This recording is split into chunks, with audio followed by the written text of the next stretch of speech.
Merci de vous joindre à nous pour cette auto-sortie d'International. Le tour de l'actualité mondiale sur CamNews 24 et le tour planétaire se fera avec vous, Ghislain Kougan, journaliste consultant et spécialiste des questions internationales. Bienvenue sur le plateau. Le plaisir est partagé, Donald. Merci de l'accueil. Et tout de suite, nous allons au Nigeria où les organisations humanitaires ont besoin de financements d'urgence pour secourir des milliers de personnes menacées par la famine dans le nord-est du pays, en proie aux violences du groupe islamiste Boko Haram. L'appel d'urgence est du coordonnateur humanitaire régional de l'ONU pour le Sahel, Toby Lanzer. Le chef de la protection de l'ONU, Volker Turk, s'est rendu dans l'une des régions les plus durement touchées par les violences de Boko Haram. Les autorités locales disent que la malnutrition a déjà tué 450 enfants et que plusieurs milliers d'autres sont touchés par la faim. Le gouvernement a déclaré que Boko Haram était loin d'être vaincu et qu'il ne restait plus que la reconstruction. De nombreux défis attendent l'ONU. C'est aussi une question mondiale, donc il y a la part que nous devons jouer et nous devrons nous concentrer sur la question de la protection, sur la question des abris d'urgence, sur la construction d'une approche basée sur la communauté, car nous savons que la réponse se trouve souvent au sein même des communautés. Ils savent comment survivre, ils savent comment y faire face, mais nous devons aider à faciliter ce processus. L'ONU dit que près de 3,9 millions de personnes ont besoin d'aide. Bien que l'armée ait repoussé Boko Haram, beaucoup de régions restent dans l'insécurité. Une des grandes questions, c'est aussi l'accès à l'aide humanitaire. En dehors de Maiduguri, si vous regardez la situation aujourd'hui, il y a des éléments errants, ils sont armés. Donc nous devons être sûrs qu'il y ait un environnement sécurisé pour les actions humanitaires. La crise humanitaire va au-delà des frontières nigérianes. Plus de 200 000 réfugiés nigérians sont dispersés au Tchad, au Niger et au Cameroun. L'ONU essaie aussi de créer des conditions sûres pour leur retour. Il y a donc une urgence extrême. 220 millions de dollars sont nécessaires pour maintenir les gens en vie dans les zones des 10 prochaines semaines, D'où viendra cet argent au moment où le Nigeria est durement frappé par la chute des cours mondiaux du brut? Non, je pense que pour l'instant, c'est la question que tout le monde se pose. Et d'ailleurs, Toby Lanza a fait un appel en demandant à la communauté internationale de s'investir davantage et aux organisations continentales aussi de prêter main forte au Nigeria pour qu'on puisse sauver ces enfants qui souffrent de malnutrition. Et on peut comprendre aussi que la communauté internationale a un peu hésité à s'engager dans ce combat-là pour aider le Nigeria. Quelques chiffres également. Vous comprenez par exemple que ça se passe dans le nord-est du pays, l'état de Borno, qui est le bastion privilégié de l'insurrection terroriste du groupe Boko Haram. On vous fait comprendre que par exemple une quinzaine de personnes meurent chaque jour de manque de nourriture. Mais le problème n'est pas simplement au niveau du manque. Le problème est aussi au niveau de l'approvisionnement. Tenez par exemple il est difficile d'accéder à Bama. Bama, c'est une localité située à 70 km de Maiduguri, qui est la capitale de l'état de Borno. À partir de ce moment donné, les ONG volontaires, même si elles veulent aller alimenter la population en denrées alimentaires, en eau, il n'est pas possible parce que ces ONG-là doivent aussi protéger leur personnel contre les insurrections, contre les embuscades qui peuvent être tendues par le groupe Boko Haram. Ça fait déjà un problème sérieux. Deuxièmement, vous l'avez précisé, le Nigeria aujourd'hui fait face à ce qu'on assiste dans le monde entier, à une baisse des coûts mondiaux de brut. Et on sait que le pétrole est la principale source de richesse du Nigeria, qui est quand même le premier producteur africain de pétrole. Vous voyez que ça fait un ensemble d'éléments combinés qui ne participent pas toujours à aider le Nigeria. Ce n'est pas tout le Nigeria qui est dans cette situation difficile. C'est une partie précise, le nord-est du pays. Et vous savez que l'état de Borno aujourd'hui, quelles que soient les villes qui sont là-bas, n'échappe pas notamment à la mainmise, à la prise au terrorisme pratiqué par le groupe Boko Haram. Alors, faut-il admettre que la relative faible mobilisation des gouvernements étrangers est due ou alors est imputable à la mauvaise réputation du Nigeria, première économie d'Afrique? Oui, c'est une possibilité. On sait très bien que les relations entre le Nigeria et la communauté internationale ne sont pas toujours beau fixe. En réalité, il y a toujours quelques vents comment dirais-je, contraire dans ces relations-là. Mais cela, aujourd'hui, ne peut plus justifier l'attentisme des pouvoirs publics étrangers pour notamment venir en aide au Nigeria. On parle aussi, il faudrait aussi que tout le continent africain puisse assister le Nigeria. Parce que il ne faudrait pas que derrière le fait que le Nigeria soit la première puissance économique africaine, qu'on dise, puisque le Nigeria est la première puissance économique, comment est-ce que nous, qui ne sommes pas suffisamment nantis, pouvons aider le Nigeria? Non, il s'agit d'une crise sérieuse aujourd'hui au Nigeria. C'est-à-dire que quand vous prenez par exemple l'État de Borno, c'est 4,4 millions de population. Sur ces 4,4 millions-là, vous avez 431 000 personnes qui souffrent, qui ont atteint un niveau d'alerte en matière de crise alimentaire aujourd'hui au Nigeria. Ça veut dire que la situation est véritablement critique. Et quand on parle de famine lorsque par exemple vous avez 20% de la population qui souffre d'un manque aigu de nourriture, vous avez 30% d'enfants qui souffrent d'une crise de malnutrition et vous avez 2 sur 10 000 en termes de taux de mortalité. Et donc le Nigeria aujourd'hui est encore en dessous. Ça veut dire que en fait il faut il faut avertir pourquoi on n'arrive pas à ce niveau de famine, puisque aujourd'hui, vous l'avez évoqué, il s'agit d'une situation d'urgence. Il faut 200 millions d'euros pour aider ces gens-là, et simplement dans les 10 semaines à venir. Sinon, vraiment, on aura de pertes catastrophiques. Alors, si ces fonds sont réunis, est-ce qu'ils peuvent amoindrir le spectre de la famine qui plane dans ces zones en proie aux violences du groupe islamiste Boko Haram? Autrement dit, seul l'argent ne suffit pas. Évidemment, seul l'argent ne suffit pas. Mais je tiens à préciser qu'il faut d'abord qu'il y ait l'argent. Parce que si on dit aujourd'hui que seul l'argent ne suffit pas, il y en a qui vont dire, bon, si l'argent ne suffit pas, qu'est-ce que vous voulez que nous fassions d'autre? Non, l'argent va contribuer. Je tiens à préciser quand même que c'est vrai que l'accès à Bama n'est pas facile, mais il y a certaines ONG qui ont pu, Médecins sans frontières par exemple, a pu accéder et faire part de ce que 180 personnes sont mortes principalement de diarrhée et de malnutrition, je crois en un mois entre le 23 mai et le 22 juin. Donc, ça veut dire qu'on peut y accéder. Donc il faut d'abord réunir les fonds pour aider les gens. Et je pense que les fonds qui vont être collectés vont servir à l'approvisionnement en eau, c'est intéressant, aux médicaments, à l'achat des médicaments et aussi des vivres pour aider ces populations-là, ces gens-là, à pouvoir tenir. Il y a Boko Haram qui fait des ravages de ce côté-là. On va partir du Nigeria pour un autre État d'Afrique, au Burundi. Allons à présent au Burundi, chez Pierre Nkurunziza, où le gouvernement refuse de s'asseoir avec l'opposition. La cérémonie d'ouverture du dialogue de sortie de crise au Burundi, qui devait avoir lieu ce mois à Arusha, en Tanzanie, a finalement été annulée. Alors, le gouvernement burundais refuse donc de s'asseoir avec l'opposition. Quelles en sont les motivations? En réalité, le gouvernement refuse pourquoi? Parce que je pense qu'il y a eu du salmigondi, un salmigondi géant dans l'organisation de Arusha 2.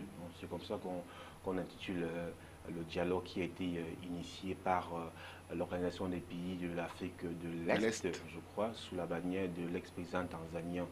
Et donc, il fallait organiser. L'intérêt au départ, c'est quoi? C'est qu'avec la communauté internationale, il fallait rassembler le plus grand nombre de monde, permettez l'expression, autour d'une table pour débattre d'une sortie, d'une issue que l'on veut pacifique de sortie de crise au Burundi. Sauf que dans les invitations, par exemple, il y en a qui sont venus, mais dont l'organisation estime n'avoir pas invité. Et donc quand le pouvoir, quand les représentants du pouvoir arrivent maintenant sur les lieux, ils se rendent compte qu'il y en a qui ont été invités, mais dont le pouvoir de Bujumbura accuse comme commanditaire du putsch de 2015 qui a failli faire partir Pierre Nkurunziza, votre ami le pasteur. Et donc, le parti au pouvoir refuse de participer aux échanges. Pourquoi? Parce que le pouvoir estime qu'il ne peut pas négocier, échanger avec ces gens qui ont créé ce putsch qui, d'après le pouvoir, a débouché sur le reste de la crise. Donc en fait, le pouvoir estime que la crise politique née au Burundi n'est pas forcément le produit ou le fruit du refus de Pierre Nkurunziza d'arrêter, de ne pas briguer un troisième mandat. Donc chacun a sa grille de lecture en réalité. Et voilà donc l'organisation a expliqué en disant qu'il y a un qui n'a pas été invité, notamment qui vient d'un parti politique, il y a l'autre qui a été invité par erreur. Mais un argument qui évidemment n'a pas convaincu le parti d'en face, c'est pourquoi vous avez évoqué vous-même. on a avorté. La cérémonie d'ouverture n'a pas eu lieu parce que le pouvoir a carrément refusé de s'asseoir autour de la table avec ces gens-là.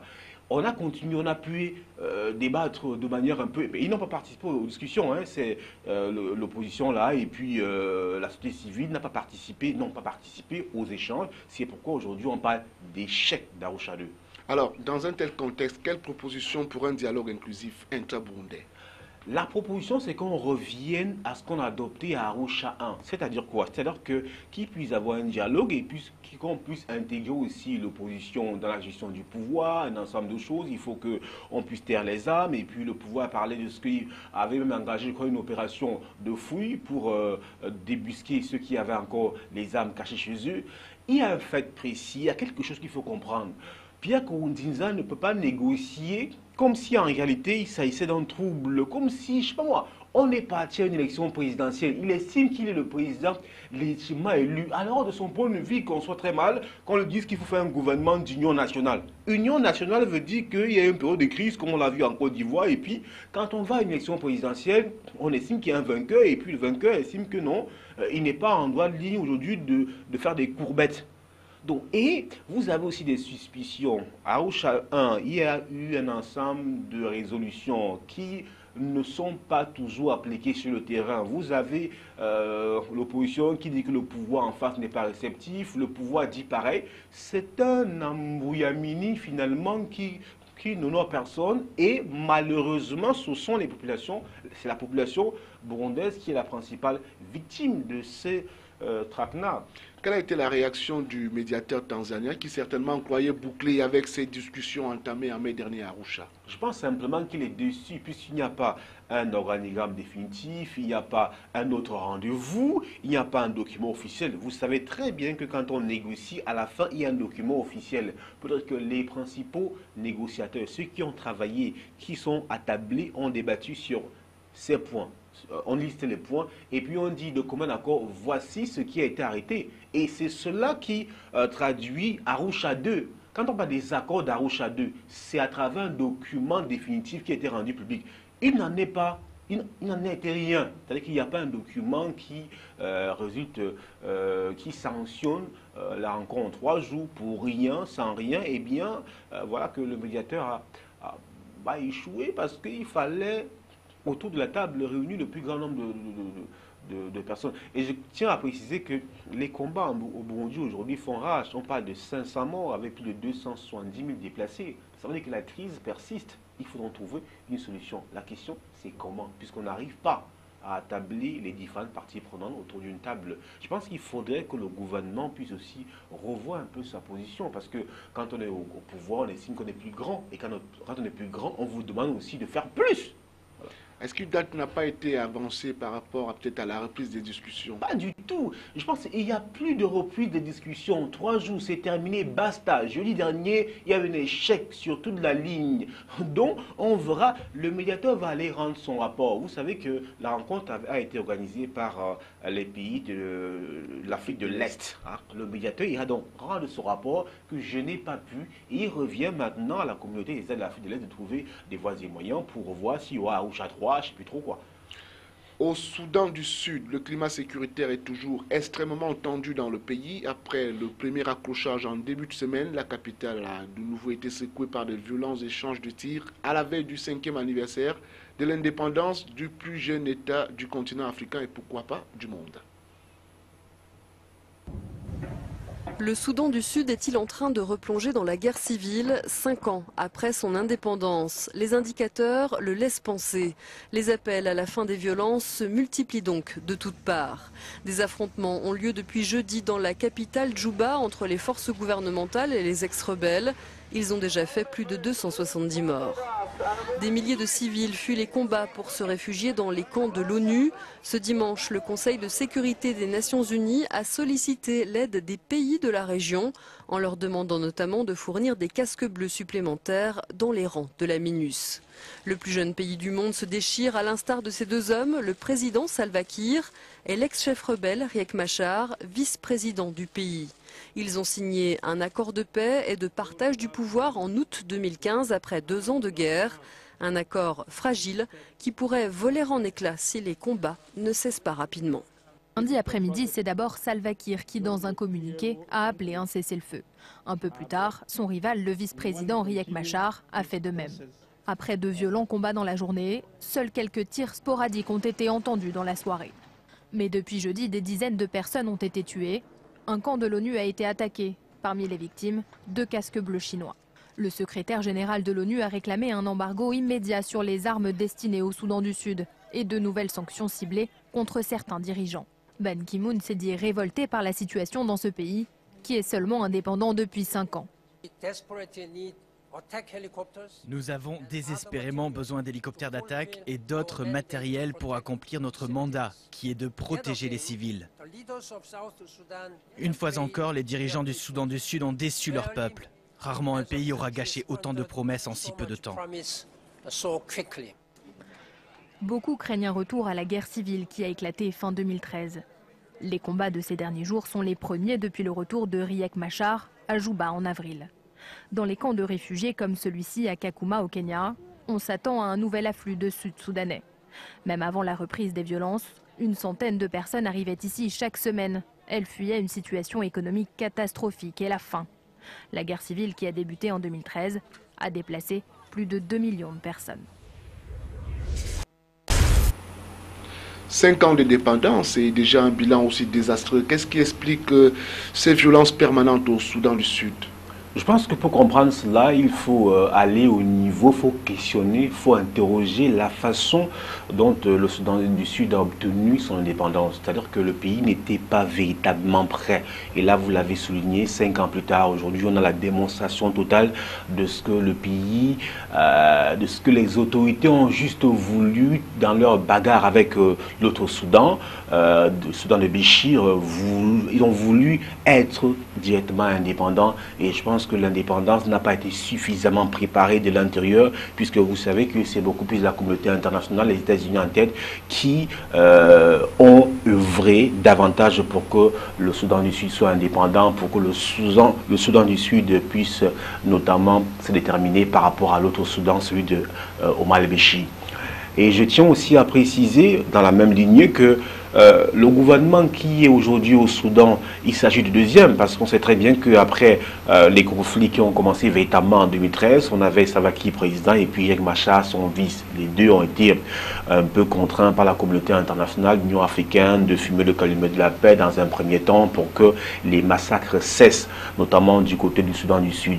Et puis après, la confiance ne régnait pas toujours, les combats n'allaient pas en diminuant, Salva Kiir a limogé Riek Machar qui est parti avec toute sa meute, et aujourd'hui, et cela vous l'avez précisé, je crois en août dernier, encore sous la pression de la communauté internationale de l'Union africaine qui a menacé Salva Kiir, Riek Machar est retourné de l'asile et arrivé au pays. On a négocié les conditions de son arrivée pour qu'on puisse former un gouvernement qui puisse travailler pour la paix au Soudan du Sud. Alors, le retour de Riek Machar a été très applaudi par les Soudanais du Sud et bien sûr la communauté internationale. Et aujourd'hui, on se rend compte, on a comme l'impression que le calumet de la paix fumé entre Kiir et Machar est un acte de façade. Partagez-vous cet avis? Je pense que ceux qui le disent n'ont pas tort, mais ils n'ont pas totalement raison aussi. Calumet de façade, eu égard à ce qu'on vit aujourd'hui, on parle de pas être en 6000 déplacés, des morts depuis quelques semaines déjà, des centaines de morts. Ça veut dire que la situation est toujours préoccupante. On peut donc comprendre ceux qui estiment qu'il s'agissait d'un calumet de la paix de façade. Mais on peut également comprendre cela à travers la méfiance qui existe toujours entre Salva Kiir d'une part et puis Riek Machar qui est son vice-président aujourd'hui. Un vice-président qui véritablement à lui-même se comporte comme s'il y avait 2 États au Soudan du Sud aujourd'hui. Si l'on revient un peu sur la sortie du président Salva Kiir qui demande à son vice-président d'être auprès de lui pour qu'ensemble ils puissent tracer la voie pour sortir de la crise, on peut s'interroger où se trouve Riek Machar aujourd'hui pour que Salva Kiir puisse en appeler pour qu'il puisse venir. Ça veut dire que, et je pense qu'il faut aussi préciser que il y a de cela quelques jours, des combats ont opposé véritablement les milices de Riek Machar à ceux notamment de Salva Kiir.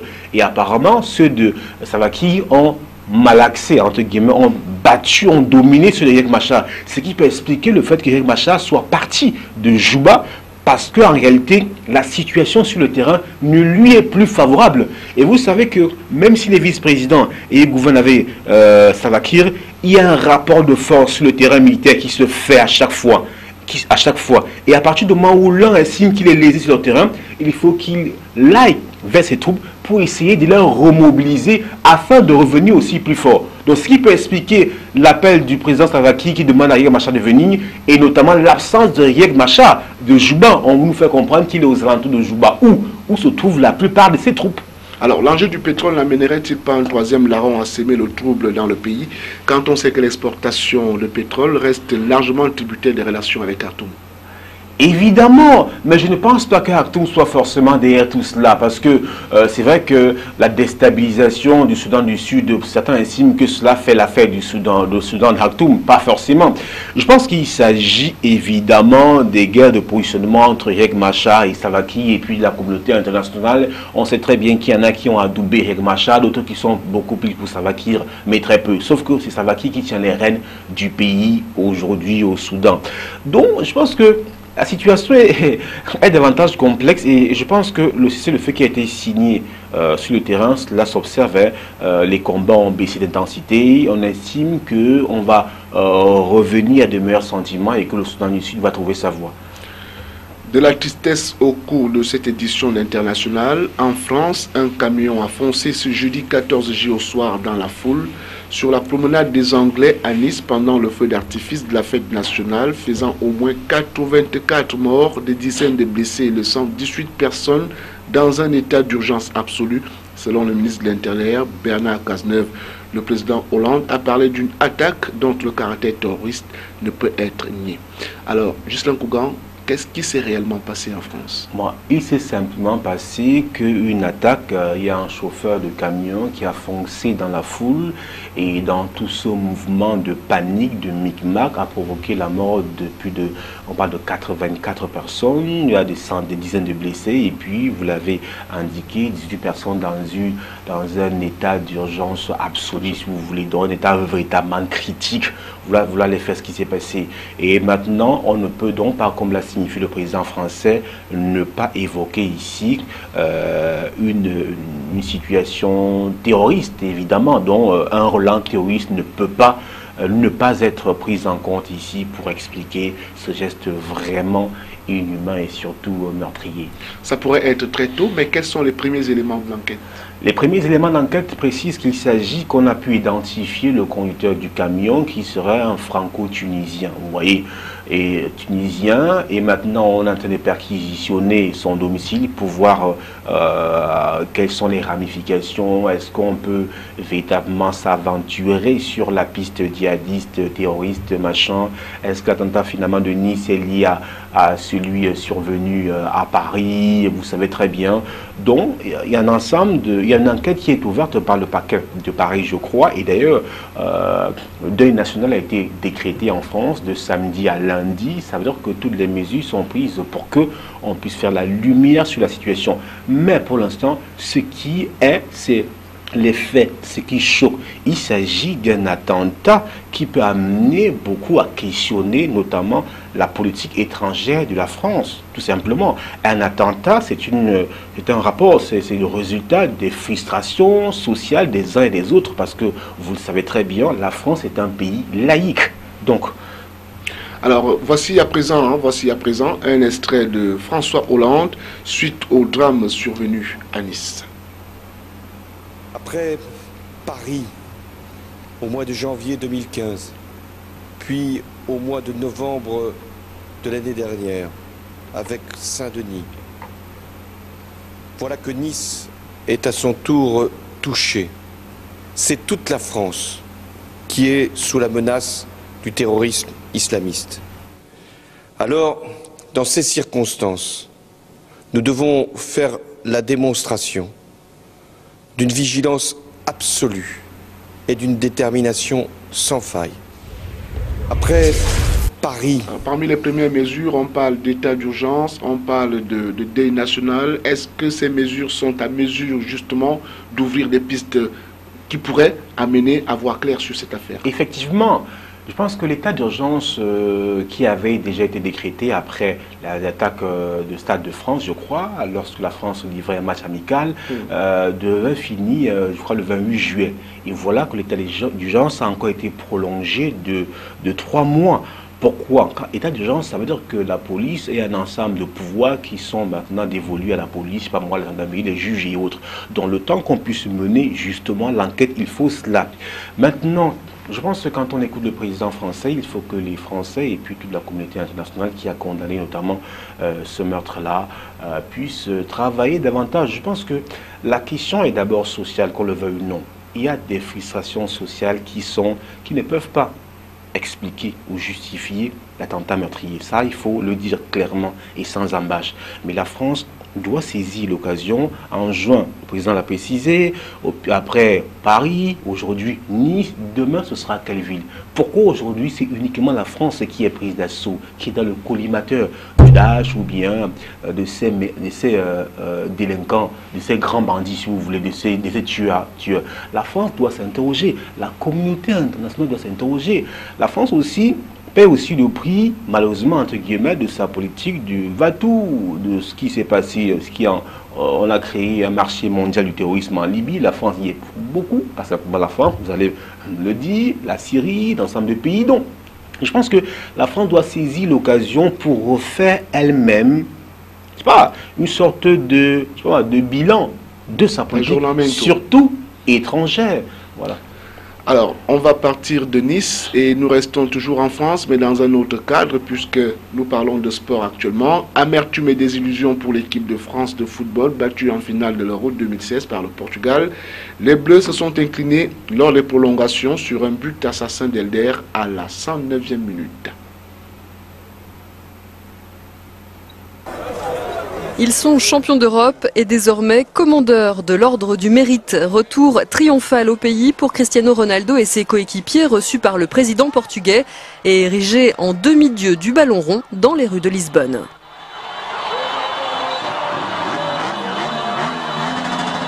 Le Portugal continue de vivre son rêve éveillé après sa victoire en finale de l'Euro 2016.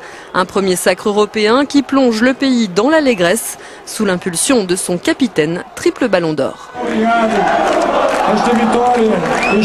Cette victoire, c'est la nôtre, c'est la vôtre, a déclaré Cristiano Ronaldo, haranguant la foule dans la fan zone de Lisbonne.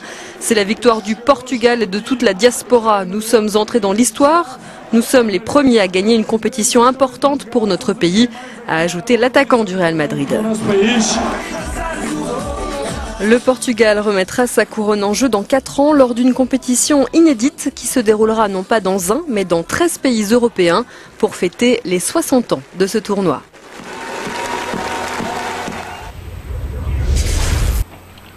La Seleção décroche son premier titre alors qu'elle n'était pas attendue à ce stade de la compétition. Quel commentaire face à ce premier sacre? Je suis déjà amusé de vous écouter dire qu'elle n'était pas attendue, comme tout le monde le dit d'ailleurs. Je pense simplement que ça m'inspire beaucoup de choses. Premièrement, la France n'a pas pu rééditer l'exploit de 2000, puisque la France a remporté la Coupe d'Europe en 2000. Deuxièmement, le Portugal se rattrape, parce que le Portugal a organisé la Coupe d'Europe en 2004, chez elle-même, a été battu en finale par une Grèce qui n'était pas du tout flamboyante.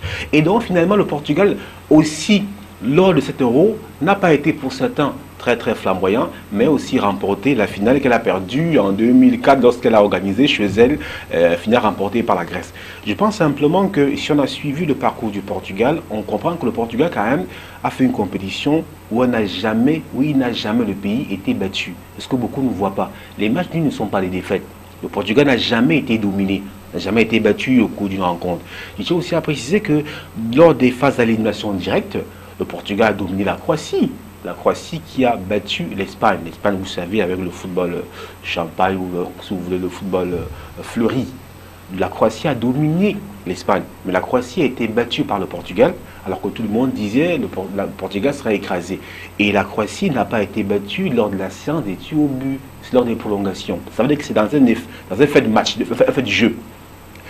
Le Portugal a fait un manuel avec la Pologne, tir au but, mais le pays de Galles, qui était ici un peu comme la révélation, on a vu le pays de Galles a triomphé et aller avec Gaël à tout bousculer. Mais finalement, c'est face au Portugal que l'on a véritablement pu voir les limites du pays de Galles. Le Portugal, c'est la rencontre la plus aboutie, je crois, du Portugal qui a dominé le pays de Galles 2-0. Quand on regarde le parcours du Portugal, le Portugal était un pays qui n'a pas été très flamboyant, ça je vous le concède, mais qui a été diablement efficace et décisif. Et c'est ça le football, c'est ce qu'on retient. C'est ce qu'on retient. Et puis en finale, le Portugal a mis la France à mal, même avec la sortie de Ronaldo, il était vraiment dit que, comme on dit parfois, quand c'est pour vous, c'est pour vous. Justement, parlant de finale, qu'est-ce qui n'a pas marché pour cette France qui a pourtant dominé la rencontre de la tête et des épaules? La France a beaucoup plus, avait peur de perdre. La peur de perdre a primé sur la volonté de gagner. C'est-à-dire que la France est arrivée à un niveau où elle était un peu crispée, elle n'arrivait véritablement pas à se libérer. Alors qu'un Portugal qui arrive à ce niveau se dit « je n'ai rien à perdre ». Et même avec la sortie de Cristiano Ronaldo, le Portugal n'a pas baissé les bras. Il s'est agi là d'une bataille tactique et le technicien portugais finalement l'a remporté. Je tiens à repréciser que la France a été emportée par la peur de perdre. Alors, en dehors de cette cruelle désillusion pour les Bleus, peut-on dire que la France a tenu le pari de l'organisation de l'Euro sur le plan sécuritaire et surtout dans un contexte marqué par de multiples grèves? Je pense que c'est un point positif à mettre à l'actif de la France qui a réussi effectivement sur le plan global l'organisation de cette Coupe d'Europe, même si au départ il y en a qui ont critiqué les stades parce que les joueurs glissaient un peu de partout, mais je pense qu'à la fin la France a réussi son mondial sur le plan de l'organisation, son euro sur le plan de l'organisation, même si évidemment elle n'a pas pu remporter le trophée final. Contrairement à ce qu'on a vu à la une des médias français, le Portugal mauvais gagnant ou alors le pire champion, je pense qu'il s'agit un peu de faire preuve d'hypocrisie. Une victoire reste une victoire et on se souvient toujours de l'équipe qui a gagné et non pas dans quelles conditions l'équipe a gagné. L'histoire retiendra que le Portugal a décroché son premier titre majeur en France d'Euro parce que je tiens aussi à faire comprendre une chose. Vous avez eu la période glorieuse de Luis Figo en 2000, de Rui Costa, Fernando Couto, Maniche, Pedro Pauleta. Avec tous ces stars-là, le Portugal n'a pas remporté de titre majeur. Mais vous avez l'époque de Ronaldo, 2016, avec des joueurs pas très flamboyants. Vous avez des aideurs qui sont tenus pas. Vous avez les jeunes garçons. Mais c'est avec cette génération que le Portugal arrive au toit de l'Europe. Et je pense aujourd'hui, Ronaldo est, de manière incontestable, le joueur portugais de tous les temps. Le titre est donc à remettre en jeu dans 4 ans et il paraît que la compétition va se jouer dans les 13 États de l'Europe pour justement, dans certains 13 pays par exemple, pour justement célébrer un anniversaire, je crois le 64e anniversaire de l'Euro. Alors, Ghislain, merci d'avoir accepté l'invitation de Camus 24 et partant d'International. Le plaisir est partagé, merci également. Et à vous, chers téléspectateurs, restez sur les programmes de Camus 24 qui se poursuivent. À bientôt.